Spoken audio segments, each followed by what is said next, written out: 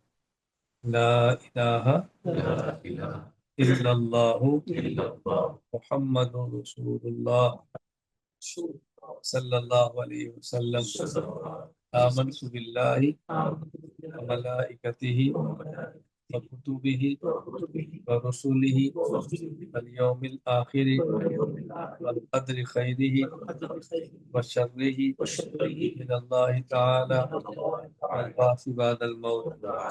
میں توبہ کرتا ہوں کفر سے، شرک سے، بدعت سے، چھوٹے بڑے، ظاہری باطنی، جان بوجھ کر، بھول کر کیے ہوئے تمام گناہوں سے۔ میں وعدہ کرتا ہوں باقی زندگی سنت کے مطابق عمل کروں گا، گناہوں سے بچوں گا، اگر مجھ سے گناہ ہوا فوراً توبہ کروں گا۔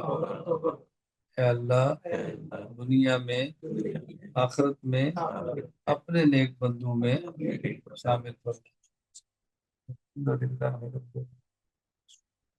والصلاة والسلام على رسوله وعلى آله وصحبه أجمعين۔ ربنا ظلمنا أنفسنا وإن لم تغفر لنا وترحمنا لنكونن من الخاسرين۔ ربنا لا تزغ قلوبنا بعد إذ هديتنا وهب لنا من لدنك رحمة إنك أنت الوهاب۔ رب اغفر وارحم وأنت خير الراحمين۔ رب اغفر وارحم وأنت خير الراحمين۔ رب اغفر وارحم وأنت خير الراحمين۔ اے اللہ گناہوں کو معاف فرما دے، خطاؤں سے درگزر فرما دے، حاجات کو پورا فرما دے۔ اے اللہ اپنے قریب سے تمام، اللہ اپنے کرم سے تمام بیماروں کو صحت عطا فرما دے، مقروضوں کے قرض ادا فرما دے، جائز حاجات کو پورا فرما دے۔ اے اللہ ہمارے سبق افتتاح ہے، اپنے کرم سے اس کو پایا تکمیل تک پہنچا دے۔ اے اللہ مرکز اہل سنت والجماعت کے تمام درجات، ای مرکز کے تمام درجات، اللہ تو اس میں برکتیں دے دے، اللہ قبولی عطا فرما دے۔ اے اللہ جن نے داخلہ لیا ہے ان کو پورے وقت پر عمل کرنے کی، پابندی کرنے کی توفیق عطا فرما دے۔ اے اللہ اس نظام کو اور دنیا میں علم عمل اور عقائد کو پھیلنے کے ذریعہ بنا دے۔ یا اللہ اپنے کرم سے ہماری اس محنت کو اپنے فضل سے قبول فرما دے۔ اجمعین برحمتک یا ارحم الراحمین۔